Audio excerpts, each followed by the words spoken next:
Hello and welcome to Amass Games. This is another video. This is a bit of a classic. This is Five Tribes. Very popular for a sort of core audience, quite a well-known game. It's a Days of Wonder game. It's probably one of their biggest titles, I'd say in the top five, with Days of Wonder probably saying Ticket to Ride is the biggest seller. Completely agree with that. You've got Shadows of a Camelot, which does well too. Small World, I say, is even bigger than Shadows, definitely. You've also got Memoir 44, which is a big one too. But in this instance, I'm going to take you through a bit more of a thinkier game, thinking being an understatement, as there's about 1,842 opening moves. Now, I will be probably zooming out on this slightly, just showing you how the board is laid out. This does include some expansions, which I'm happy to show you, but trying to initially show you some of the base bit initially. Of the expansions, this, despite being called Five Tribes, I've seen this numerous times at the pub. People chat and they're kind of, slowly getting groups together, and then a relatively new group chat, see this game, start sort of pairing up as a five, and then realise it's a four-player game, which it is. Having said that, with expansions, you can increase that to five, and I believe even six. The expansion we went for, there are two in here and one promo. Promo being the Will Wheaton card, Will Wit, which is extremely powerful when we last played with it. We played it with both expansions as well. Thieves of Naqala, it's a small one, a few extra cards where you can thieve each other. And finally, another one, which I'll come back onto. So everybody can have a look at this. This is basically... So Five Tribes is the title. There's a fuller title, which is the Jinns of Naqala. The Jinns kind of representing a bit like genie in Aladdin. So what we're looking to do is being familiar with this, but don't worry about that. I'm going to have it off-site, but the point being that everybody can have a reference sheet. You can look at these rules, but by all means keep referencing that too. And I say everybody can listen to this, of course, as you might see from the comments. The amount of games that I teach and learn, it's important to obviously recall what you can play. And in this instance, it's good to know what else is there. So these are some score pads. You can get different types for the different playing things in there. This, I think, is the expansion, which again, we'll come back onto. But first and foremost, we need some colours. What we're going to do is, as you can see, some different things are laid out. Let's go for blue initially to show you. And what you're going to need is one of these things. So one person per player needs one of these things. We can just chuck these away for now. And I need to remember to put this away because my other half's game.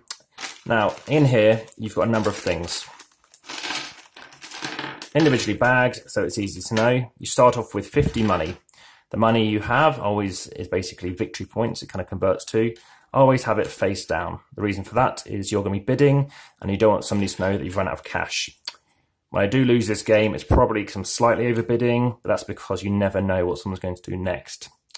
So just explaining how that works, when you want to do something, you're choosing to go in order. So then I can move this out of the way and show you the main board. So you're choosing to say, well, I want to go first. I want to commit and pay 5. The next player can go, depending on who went last in the last game, and they still do 3. Now, I could skip and not pay 1. I say 0. If they say 0, then I go back a space. So going for 1 might be preferable. You can go way up to 18. Julia hardly ever goes up this high. She normally goes 8 or 12. So I now know if I go for 12, it's unlikely she's going to pip me. But on a turn, you could get that amount of victory points. So I'll pop that away as well, and I'll move on to the main stuff. These are camels. You can claim things. I'll just do one in an example in a second. And once all these camels go, the game ends. Alternatively, if you cannot make a move, the game ends. So let me just chuck everything back in here, as I don't think I need to show you these anymore. We're going to have these tiles. There are 25 of them, and you can just randomize and chuck out them as you wish. So this game is originates from an African popularity of game, which is called Mancala. Mancala is all about placing out something and basically seeing where do you want to go next. If you go somewhere next, you've got to pick up everything where you are and chuck something else out someplace differently. So we're just doing this randomly, but just in the name of speed, I think this is probably the quickest way of doing it. It doesn't really matter the location, the double-sided. In this instance, everything seems to be the same, which could be regarded a bit of a waste, to be honest. Yeah, maybe it's just to do with orientation. No, everything's the same. So just chucking these out, and it is 5 by 5, and these are going to contain three different random meeples on them. Now, I've got the bag and shot slightly to the left, just so you're aware of what that is. In the expansion, you're going to add on an extra row. So we have 5, and we have 5, and you have 5 spare. You can use those in the expansion, and etc. like that. You can also be doing this and taking 5 out, so you haven't necessarily got game theory on what you want to do. Leave those off the side. Now what we move on to is a few other bits and pieces. We have cards. This is for the expansion, but you're seeing what meeples look like. We're going to have 90 meeples in here. So you grab 3 at random and just chuck them on here. There's 4, so like us all, just do the first thing that's there, and I'll see what I do. So the different types of meeple. You have reds, which are basically assassin. They can assassinate something else. You can have yellows, which are basically victory points. And if you also have the most of those at the end, you can get an extra 10 victory points. Whites, which let you pick up extra cards, and you can do a bit of set collecting strategy, whereby the more cards you get, like in Stone Age, the better. You've also got blue. Now, if you look at some of these images, you've got blue. If you're picking them up or dropping them off around a blue, you're going to get more victory points. Basically, the amount of blue that you're doing times by the amount of blue that's surrounding you, so that the 9 around you. Last one is green. They let you pick up those cards that I mentioned earlier. The cards are actually different to the white cards. The white cards are the gins that I referred to. So, as you can see, lots of things to consider. And the final thing is, if you look at the bottom left, this one's upside down. If you look at the bottom left, you'll see there's also a kind of thing that you can benefit. So let me just chuck down those 2 and 2. So if I just turn that around, just for the sake of anybody worrying about that. Okay, it doesn't matter if everything's not in shot, but you've kind of got the gist. So, say I start because I bid the most, and I bid the 3rd most. Ideally, you want to try and bid so that you get 2 goes consecutively, but bidding 1st and 2nd is obviously expensive, but then obviously you've got a good choice of what you want to do.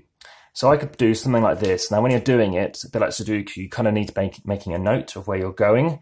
And in this instance, I tend to drop them off the bottom right-hand corner, just so I'm familiar with where I'm going. So I could go 1, 2, and you must end your movement where something you're dropping off matches something that's there. If you go there, you can basically take everything that's there, so all the whites, and they let you pick up a choice of gin cards. Gin cards are basically these things here. So this instance, it says, right, if you manage to get a palm tree, where you also get 8 victory points, but you convert any palm trees you get to 5 victory points. So a number of different things in there like that. Now, if you like the game, I'm happy to go through more of them. By all means, put something in the comments or subscribe, and you'll be able to see some other videos. In this instance, though, it's worth palm trees. Now, the alternative is you could go 1, 2, 3. Again, 1, 2, and 3. You take all these. In addition, you've managed to empty this thing. By emptying it, you're taking one of your blue camels and chucking it on this thing. You've now claimed those 8 victory points at the end of the game. And I'm pretty sure, unless you're playing with some specific things, that is now yours and nobody else can steal it. But for the most part, nobody can steal your camel. I think it's extremely unlikely. So you're going to claim 8 at the end. Additionally, because it emptied and you finished your movement there, rather than claiming, say, this thing, you're managing, to claim a palm tree. So you've managed to get yourself 8 victory points at the end of the game and a palm tree. Now, if you'd gone that way, that would have been now worth 5 because you upped the value. Some of these, when you end your movement, you can get 5 victory points. So the palaces are worth 5. Now, if you end your movement and you land here, let's say you went 1, 2, 3, green, there's still something on it. A palace goes there, you're triggering what's there. If you go there again, and again, you're lifting something off, you're creating more and more palaces, making this very, very valuable. but you didn't clear it out. If you clear it out, you claim it as well. Claiming it gives you the extra bonus. Now, addition to that, you'll see that these blue things also give you the hint about the blue benefit. So if I happen to go 1, 2, let's see, I'll make sure I do it correctly. 1, 2, 3, do the blues. Now you're only getting 6 tiles. You're getting, so it'll be 1, 2, 3, lift the 3, and that's going to be 3 times 1, 2. So you've got 6 victory points there. What might be better is something like, so this one is 1, 2, 3, 4. But you can't drop it off here because no blue. So what you might want to do is go 1, 2, 3. So you go white, blue, blue. And on your next turn, then you can trigger the blue by going 1, 2, 3. And then you're getting 1, 2, 3, 4 times, I think you had 2 blue there. That's 8 victory points. Many different ways of doing it. As I'll just show you, the scores are quite high in the sense that even though you're getting 8, that's only about probably 5% of your score. So scores can be very close. I only play this as a 2 just because of the amount of thinking involved.